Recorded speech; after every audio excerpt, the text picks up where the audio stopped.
ಅಮೋಘ ವಾರ್ತೆಗೆ ಸ್ವಾಗತ. ನಾನು ರಮ್ಯಾ. ತುಮಕೂರು ನಗರದ ಶಿರಾ ರಸ್ತೆಯ Sridevi institute of paramedical science ಮತ್ತು Sridevi institute of allied health ಸೈನ್ಸ್ಗಳ ವತಿಯಿಂದ 4ನೇ ವರ್ಷದ ಪದವಿ ಪ್ರದಾನ ಸಮಾರಂಭವನ್ನು ಹಮ್ಮಿಕೊಳ್ಳಲಾಗಿತ್ತು. ಕಾರ್ಯಕ್ರಮವನ್ನು ಶ್ರೀದೇವಿ ಮೆಡಿಕಲ್ ಕಾಲೇಜಿನ ಆವರಣದಲ್ಲಿ ಆಯೋಜಿಸಿದ್ದು, ಕಾರ್ಯಕ್ರಮದ ಮುಖ್ಯ ಅತಿಥಿಗಳಾಗಿ ಆಗಮಿಸಿದ ಬೆಂಗಳೂರಿನ ರಾಜೀವ್ ಗಾಂಧಿ ಆರೋಗ್ಯ ವಿಜ್ಞಾನ ವಿಶ್ವವಿದ್ಯಾಲಯದ ಸೆನೆಟ್ ಸದಸ್ಯರಾದ ಡಾಕ್ಟರ್ ಜಿ ಮಂಜುನಾಥ್ ಗೌಡ ದೀಪ ಬೆಳಗುವ ಮುಖಾಂತರ ಕಾರ್ಯಕ್ರಮಕ್ಕೆ ಚಾಲನೆ ನೀಡಿದರು. ಕಾರ್ಯಕ್ರಮವನ್ನು ಉದ್ಘಾಟಿಸಿ ಮಾತನಾಡುತ್ತಾ ಡಾಕ್ಟರ್ ಯುಟಿ ಇಫ್ತಿಕರ್ ಫರೀದ್ ಅವರು ಮಾತನಾಡುತ್ತಾ, ಇಂತಹ ಕೋರ್ಸ್ ಮಾಡಿದ ವಿದ್ಯಾರ್ಥಿಗಳಿಗೆ ಜಾಗತಿಕ ಮಟ್ಟದಲ್ಲಿ ಹೇರಳ ಉದ್ಯೋಗಾವಕಾಶ ಲಭ್ಯವಿದೆ. ಪ್ರತಿ ವರ್ಷ 60,000 ವಿದ್ಯಾರ್ಥಿಗಳು ಪ್ರವೇಶ ಪಡಿತಾ ಇದ್ದು, ಇದು ಆರೋಗ್ಯ ವಿಶ್ವವಿದ್ಯಾಲಯದ ಪ್ರೇರಕ ಶಕ್ತಿಯಾಗಿದೆ ಅಂತ ತಿಳಿಸಿದರು. ಭವಿಷ್ಯ ರೂಪಿಸಲು ಕಾರಣವಾದ ಶಿಕ್ಷಣ ಸಂಸ್ಥೆಗಳಿಗೆ ತಂದೆ ತಾಯಿಗಳಿಗಷ್ಟು ಕೊಡುವ ಗೌರವವನ್ನು ನೀಡಬೇಕು. ವಿದ್ಯಾಭ್ಯಾಸ ಮಾಡಿದ ಶಿಕ್ಷಣ ಸಂಸ್ಥೆಗಳ ಬಗ್ಗೆ ನಿಕಟ ಸಂಪರ್ಕ ಇಟ್ಟುಕೊಳ್ಳಬೇಕು.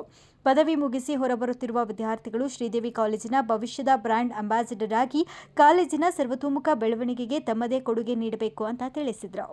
Scholarship what is giving and free admissions, 8,000 students, 2,000 employees, 5,000 hostelites, a place like Tumkur. I appreciate you for doing all the things, sir, and your blessings always. And when it comes to Allied Health Council and Paramedical Board, I have been appointed as the first chairman of the Allied Health Council, and it is a trump card for you. Normally, nursing council, pharmacy council, medical council, dental council had councils at a monitoring body. And when I was seeing Lavanya ma'am's report, you have 240 intake in UG and 40 intake in PG, because that is streamlined by the Rajiv Gandhi University.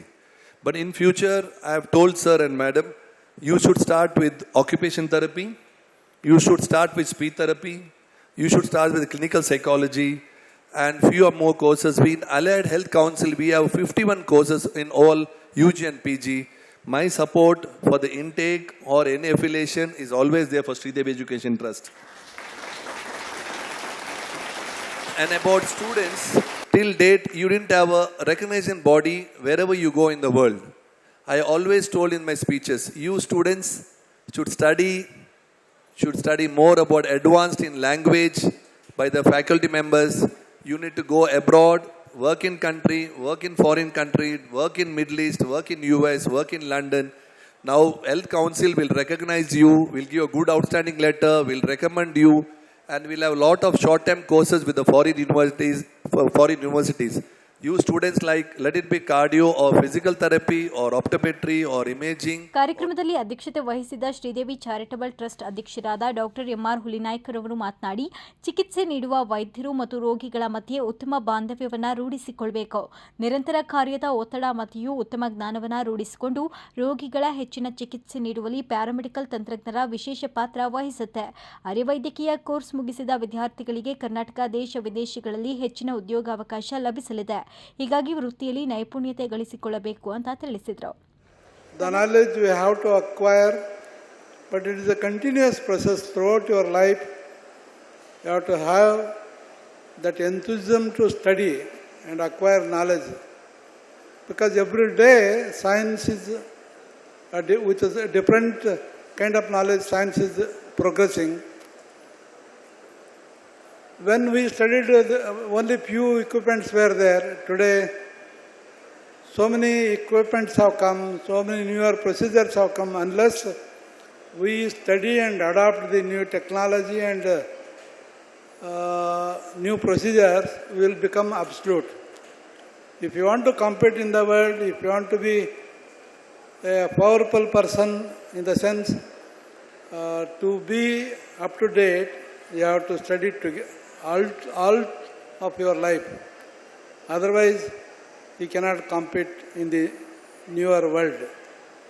As Sir says, many new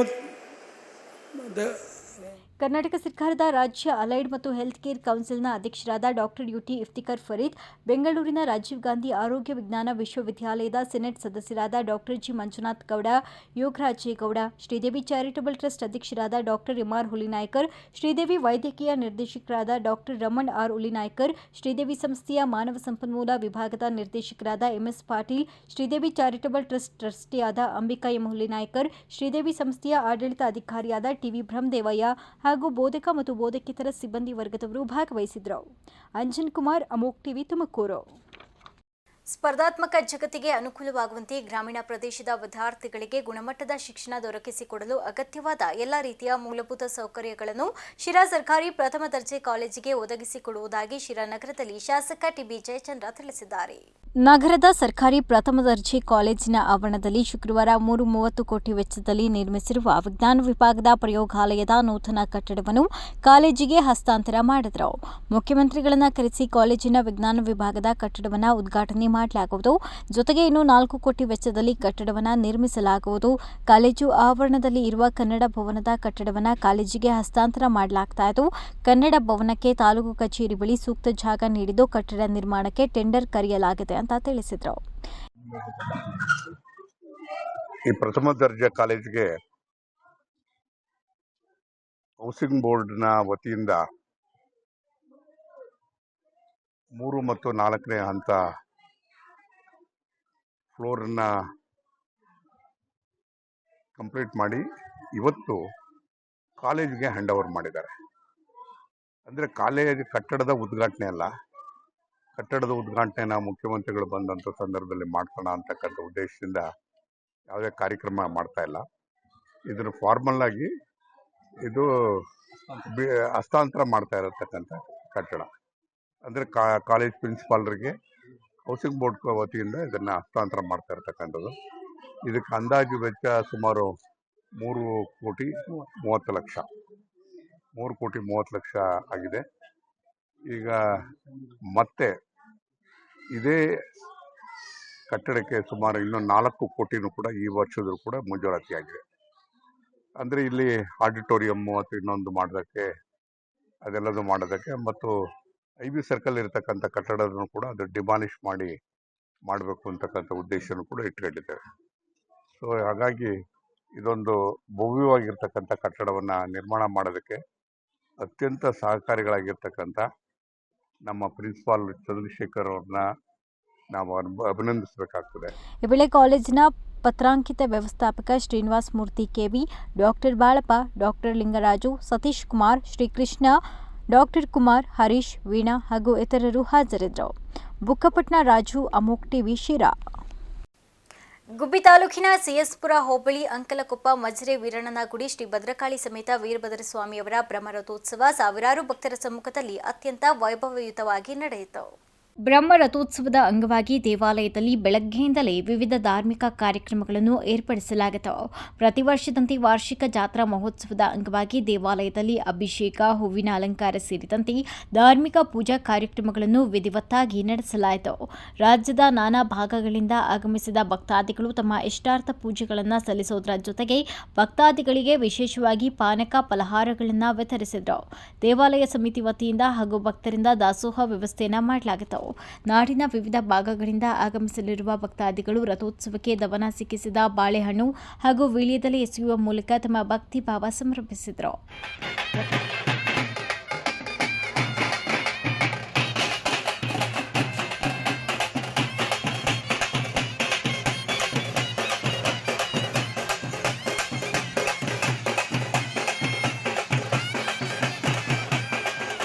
ರಥೋತ್ಸವದಲ್ಲಿ ಕಲಾ ತಂಡದವರಿಂದ ಆಕರ್ಷಕ ವೀರಗಾಸೆ ಕುಣಿತ, ನಂದಿ ಧ್ವಜ ಕುಣಿತ, ಕರಡಿ ವಾದ್ಯ, ಲಿಂಗದ ವೀರರ ಕುಣಿತ ಸೇರಿದಂತೆ ವಿವಿಧ ಸಾಂಸ್ಕೃತಿಕ ಜನಪದ ಕಲಾ ತಂಡದಿಂದ ಮೆರವಣಿಗೆ ಮಾಡಲಾಯಿತು.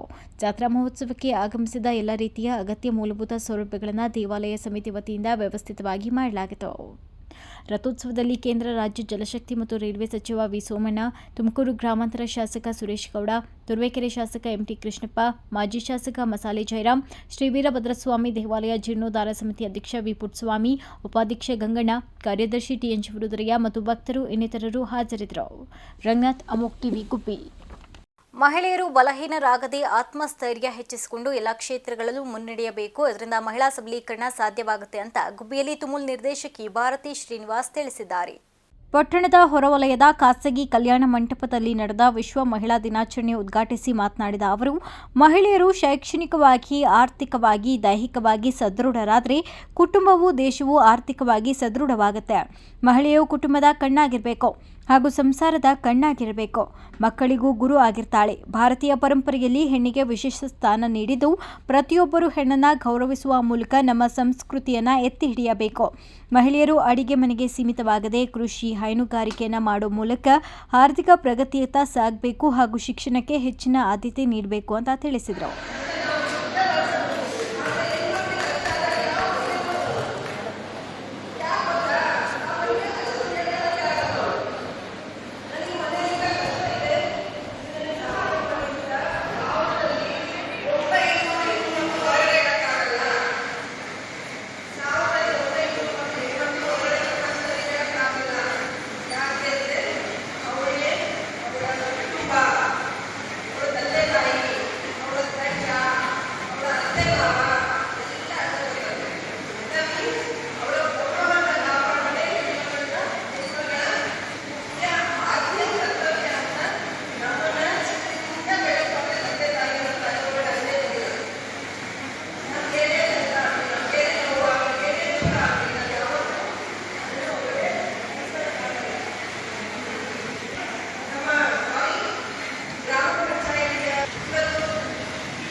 ತಹಶೀಲ್ದಾರ್ ಬಿ ಆರತಿ ಮಾತನಾಡಿ, ಮಹಿಳೆಯರು ಪುರುಷರಿಗೆ ಸರಿಸಮಾನವಾಗಿ ಎಲ್ಲ ಕ್ಷೇತ್ರಗಳಲ್ಲೂ ಸಾಧನೆ ಮಾಡ್ತಾ ಇದ್ದು, ಕುಟುಂಬವು ಪ್ರೋತ್ಸಾಹಿಸಿದರೆ ವಿಶ್ವದಲ್ಲಿ ಅತ್ಯುನ್ನತವಾದ ಹುದ್ದೆಗಳನ್ನು ಅಲಂಕರಿಸುತ್ತಾರೆ.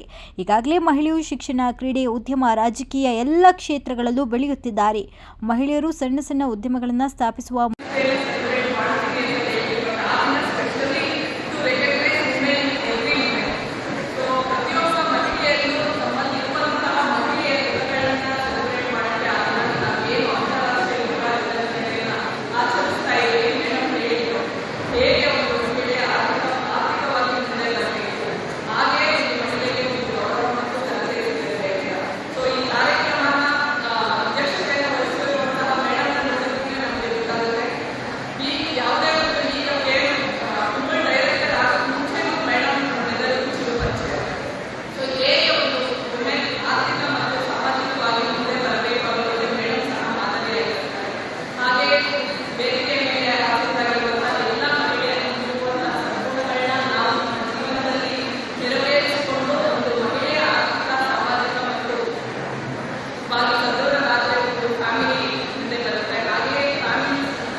ಇದೇ ವೇಳೆ ಮಹಿಳಾ ದಿನಾಚರಣೆಯ ಅಂಗವಾಗಿ ಉಚಿತ ಆರೋಗ್ಯ ತಪಾಸಣಾ ಶಿಬಿರವನ್ನು ಏರ್ಪಡಿಸಲಾಗಿತ್ತು.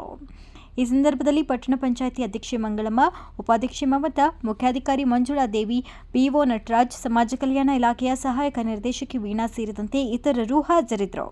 ರಂಗನಾಥ್, ಅಮೋಕ್ ಟಿವಿ, ಗುಬ್ಬಿ. ಗೌರಿಬಿದನೂರು ತಾಲೂಕು ಪ್ರಾಥಮಿಕ ಸಹಕಾರ ಕೃಷಿ ಮತ್ತು ಗ್ರಾಮೀಣಾಭಿವೃದ್ಧಿ ಬ್ಯಾಂಕ್ ಅಧಿಕಾರವನ್ನು ತನ್ನ ತೆಕ್ಕೆಗೆ ತೆಗೆದುಕೊಳ್ಳುವುದರಲ್ಲಿ ಶಾಸಕ ಕೆಎಚ್ ಪುಟ್ಟಸ್ವಾಮಿ ಗೌಡ ಬಣ ಯಶಸ್ವಿಯಾಗಿದೆ. ಬ್ಯಾಂಕಿನ 14 ನಿರ್ದೇಶಕ ಸ್ಥಾನಗಳಿಗೆ ನಿಗದಿಯಾಗಿದ್ದ ಚುನಾವಣೆ ಶಾಸಕರ ಬಣ ಹಾಗೂ ಕಾಂಗ್ರೆಸ್ ಪಕ್ಷಗಳ ನಡುವೆ ಪ್ರತಿಷ್ಠೆ ಮೂಡಿಸಿತು.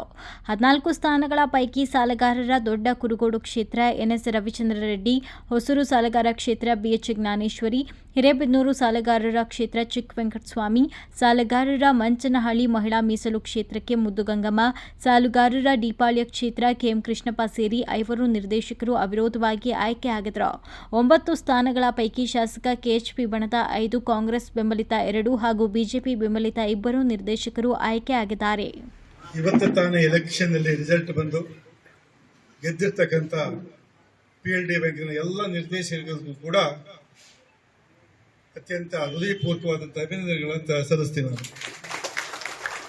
ಅದೇ ರೀತಿ ಇವರಿಗೆಲ್ಲದಕ್ಕೆ ಸಪೋರ್ಟ್ ಕೊಟ್ಟಂತ ಎಲ್ಲ ಕಾರ್ಯಕರ್ತರಿಗೆ, ಎಲ್ಲ ಮುಖಂಡಗಳಿಗೂ ಕೂಡ, ನಮ್ಮ KHP ಬಣದ ಎಲ್ಲ ಮುಖಂಡರುಗಳು ಕೂಡ ಇದು ಸಹಕಾರಿಯಾಗಿ ನಿಂತಂಥವ್ರು ಬಹಳಷ್ಟು ಜನ ಕಾರ್ಯಕರ್ತರು, ಮುಖಂಡರುಗಳ ಶ್ರಮ ಇದೆ. ಎಲ್ಲ ಕಾರ್ಯಕರ್ತರಿಗೆ, ಎಲ್ಲ ಮುಖಂಡಗಳಿಗೆ ನಾನು ಅವರಿಗೂ ಕೂಡ ಹೃದಯಪೂರ್ವಕ ಧನ್ಯವಾದಗಳು. ಯಾಕೆಂದ್ರೆ ಅವರೇ ಬೆನ್ನು, ಅವರಿಂದಲೇ ಪಕ್ಷ, ಕಾರ್ಯಕರ್ತರು ಮತ್ತು ಮುಖಂಡಗಳಿಂದಲೇ ಪಕ್ಷ. ಇದಕ್ಕೆ ಕಾರಣೀಭೂತವಾದ ಎಲ್ಲರೂ ಕೂಡ ಅತ್ಯಂತ ಹೃದಯಪೂರ್ವಕ ಮತ್ತೊಮ್ಮೆ ಧನ್ಯವಾದ ಹೇಳ್ತೀನಿ. ಹಾಗೇನೆ 14 ಸೀಟ್ನಲ್ಲಿ ಎಲೆಕ್ಷನ್ ನಡೆದಿದ್ದು ಎಷ್ಟಕ್ಕೆ? ಎಲೆಕ್ಷನ್ 9ರಲ್ಲಿ 7, 2 ಅವರು, ಒಟ್ಟು 14 ಸೀಟು, 10 ಸೀಟು ಟೋಟಲ್ ನಮ್ಮಲ್ಲಿ ನಾವು ಗೆದ್ದಿದ್ದೀವಿ, ನಮ್ಮ KHP ಬಣದಲ್ಲಿದೆ. ಇನ್ನು 4 ಸೀಟು ಅವರು. ಹೇಳ್ಬೇಕು ಅಂದ್ರೆ, ಒಂದೇ ಮಾತಲ್ಲಿ ಹೇಳ್ಬೇಕು ಅಂದ್ರೆ, ಈ ಒಂದು ಚುನಾವಣೆಗೆ ಇದು PLD ಬ್ಯಾಂಕ್ ಚುನಾವಣೆ ಮೊದಲು ನನಗೆ ಅನುಮಾನ ಇತ್ತು. ಯಾಕೆ ಅಂತಂದ್ರೆ ಅಲ್ಲಿ ಶೇರ್ ಹೋಲ್ಡರ್ಸ್, ನಾನು ಇಂಡಿಪೆಂಡೆಂಟ್ ಆಗಿ ಬಂದಿರೋದು, ಗೆದ್ದಿರೋದು. ಶೇರ್ ಹೋಲ್ಡರ್ಸ್ ಯಾರು ಇರ್ತಾರೆ ಅವ್ರಿಗೆ ಜಯ ಬರ್ತಾರೆ ಸಾಮಾನ್ಯವಾಗಿ.